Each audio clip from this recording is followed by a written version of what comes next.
Joe McGovern. I'm with the Iowa Natural Heritage Foundation. We are just really honored to be able to present this award today. We've had a long history of the Lawrence and Eula Hagie Heritage Award. You have these on your table. If you would kind of find and look at those. On the back, you'll see, I'm going to do my math here, 32 years, or 32 winners, if you will, or recipients of this award. Some of them are in the room, and I'm going to put them on the spot and ask them to stand. One will be right here. So if you've been a recipient, I know Rick's back there. Like, yep. Let's give them a hand.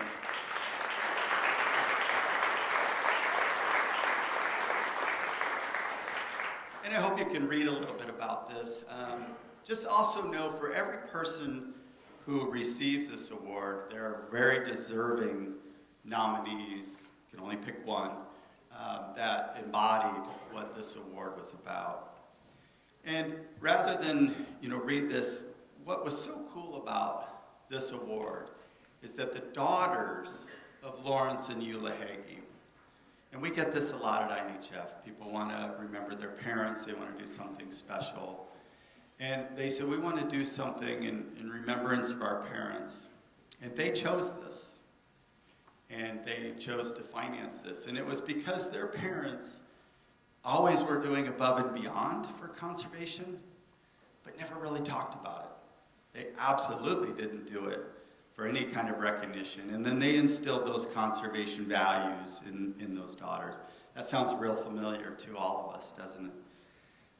But yet, when they wanted to recognize people, they were specific that they would be people that didn't do this for a career, which is great, like myself. They wanted those people who were going above and beyond. Now, a couple little things to know is INHF staff cannot nominate people, nor can our board. And our board selects them based on the nominees. So, I'm pretty sure it's no secret who got this award, because he's right beside me. But the nominees were Rich Leopold, Tom Rosberg, Mark Wilson, and John Zeitler. And I know 3 of them are here, or they were. So I want to thank the nominees for taking the time to recognize Dr. Ron Eckhoff. But I want to give you a little background. We'll let Dr. Rosberg take the mic, and he'll explain a little bit about why he nominated Dr. Eckhoff. Thank you, Joe. So one of the most fun things about my work is that I get to interact with landowners quite a bit, either as a consultant going out to their property to help them with questions, or through Drake Prairie Rescue, which focuses on private land. And one of the most fun things that I can think of to do is to get an invitation from a landowner to come out and look at their property. They have questions about what they've got. Do I have a prairie remnant or not? What exactly is this? That's always a fun thing for me to do. And I'm sure all of you know and understand that this Hagie Award is really important. There's many reasons it's important, but perhaps the most important reason, at least in my mind, one of the most important reasons it is important, is that if Iowa is going to make significant progress in protecting biodiversity and protecting land and water and soil health and so forth, it's going to have to be done through private land. It's not going to be done just with public land. And so we do have to recognize, the work and the potential of private land to contribute to making nature in Iowa a better thing. So with that, I'm going to read a little bit about Ron.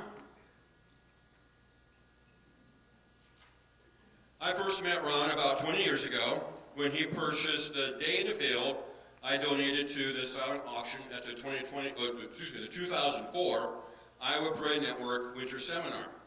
He wanted me to take a look at 75 acres of hilly land he and Barbara had recently purchased in southwestern Warren County, about 20 miles south of their home near Cumming. This one-day rapid survey in July of 2004 documented 165 vascular plant species including 130 native species and over 65 prairie species. It was official. Whether they intended to or not, Ron and Barbara were the proud owners of a prairie remnant. They joined the IPN, acquired prairie books, attended prairie meetings and field trips, took an ecological restoration class. What began as a retirement project, a place to putter around, as Ron has described, metamorphosed into an intensive ecological restoration. During that initial plant survey in 2004, Ron asked me to take a peek at the neighbor's heavily grazed pasture to the south. We did. There were 15 prairie species that could be identified there, including 5 species not known to occur on Ron and Barbara's land. Well, that was, of course, very appealing, and now fully committed to conservation and restoration, Ron and Barbara were able to purchase the neighbor's 41 acres in 2006, enlarging their property, which they named Twin Oaks, to 116 acres. Ron and Barbara were certified conservation buyers. They purchased land for the sole purpose of ecological restoration. Drake Prairie Rescue helped Ron do prescribed burns in 2005 and 2006. That was enough to get him started. Despite my repeated offers to help, Ron politely declined so that I could use that time helping someone else, I guess. Aside from family helping with prescribed burns, the Twin Oaks restoration has been mostly, I always had some other help, but mostly a one-man operation. With Ron contributing, I don't know how many thousands of hours over the last 20 years. John Zeitler, who's here, a close friend, says in his letter of support, in the midst of all of this activity, again, the work at Twin Oaks, Ron has managed to be active with the Polk County Conservation Board for over 20 years. He took their course and became a master conservationist soon after retirement and became a steward at Browns Woods. Every Wednesday of the spring, summer, and fall seasons at 9 a.m., he shows up to attack invasive species and tend the prairie plots by the entrance. He was PCCB's Volunteer of the Year in 2016. Mark Wilson, Director of Warren County Conservation Board, says in his letter, one of Ron's greatest passions is sharing his love of prairies with others. Ron has hosted multiple prairie walks on his property and encourages visitors to tour his prairie whenever possible. Ron believes strongly in educating people about Iowa's native prairie and is now working with the Iowa Natural Heritage Foundation in order to donate his property to the Warren County Conservation Board. Ron would like his prairie remnants to be used as a study area so that future generations will have a chance to learn about and develop a passion for Iowa's native prairie. Ron clearly surpasses the purposes of the Lawrence and Hewlett Hagie Heritage Award. He is very worthy of this honor, and I'm pleased that INHF feels the same way.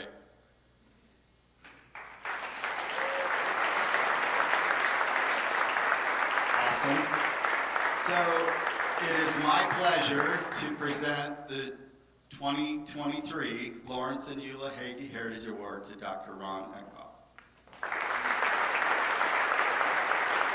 We have this beautiful hand-carved acorn. Dennis and Linda Schlick, hand-carved, so I'll have you hold that. And we also have a financial gift that was from the family for $1,500.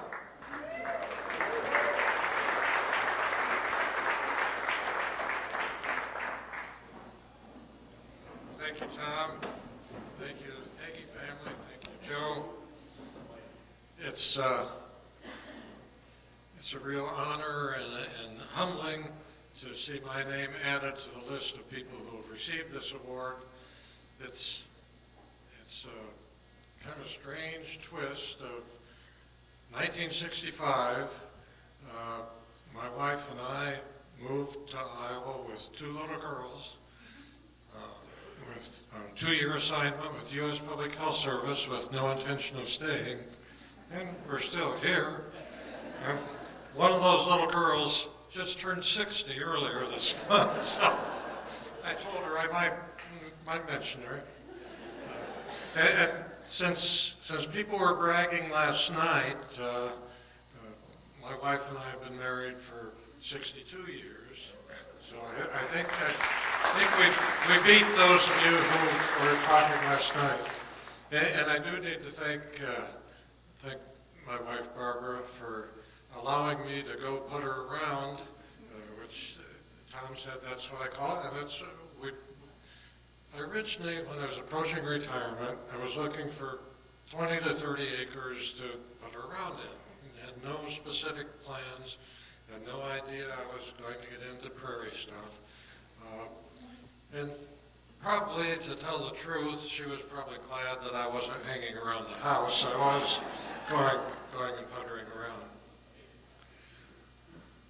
But, last night I sat here and listened and watched in awe as I saw awards presented to several people that I've considered my friends and who have devoted a lifetime to conservation activities. And I just have been puttering around for 20 years or so. I think this is the point where I'm supposed to say I enjoyed every minute of it. And I did like most of it, although earlier this fall, I decided there was a spot below an old farm pond dam that seemed to be leaking, and I needed to tackle 5 Osage orange trees that were intertwined with each other, had an understory of multiflora rose, and everything was trying to reach the sun, so it was all about 30 feet long. And by the time I finished working with that, my shirt was trashed, and I was thinking, maybe this puttering around isn't quite what it's cracked up to be. And then I went home and I pulled 30 thorns out of the soles of my shoes. I can show you a picture if anybody wants to see a picture of those. In fact, I've been back to the area since then and picked up a few more thorns.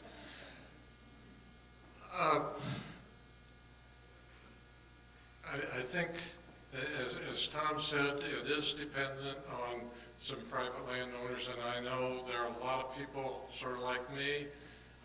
Many of them got the idea a little earlier than I did. I was kind of a late bloomer here.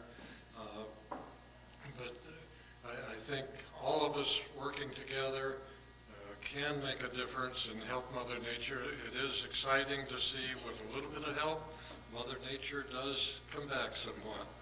And the last thing, last night people were mentioning grandchildren and doing things for grandchildren.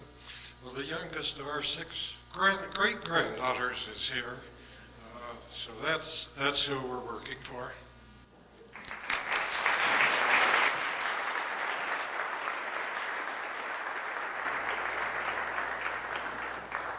Well, that's pretty special. Thank you, Dr. Eckhoff, for all you do, and thank you to the nominees.